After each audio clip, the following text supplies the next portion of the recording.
日本职棒同麦巨人队这个拜六礼拜会伫咧台北大巨蛋和中华职棒的中信兄弟队、乐天桃园队进行交流赛。这是大巨蛋头一届全场开放，一天有36000个位，也拢全部卖了咯。伫大巨蛋的内野区连续过路，同麦巨人队为了周末的交流赛调整适应。用连2022的三星龙、23个投手互相象征，伫头场对阵兄弟担任先发的投手。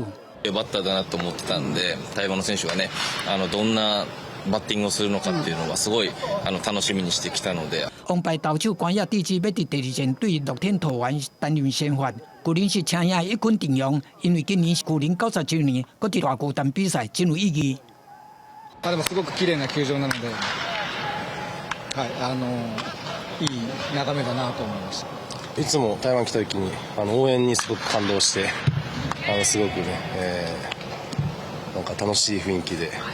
巨人派出大军，中信兄弟和乐天桃园把握练球的机会，因为多数球员是头一届来大巨蛋要直接比赛。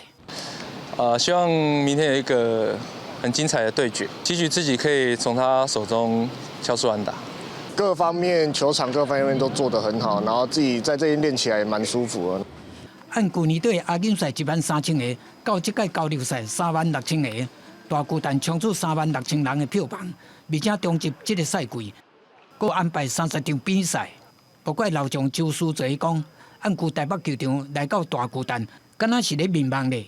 记者综合报道。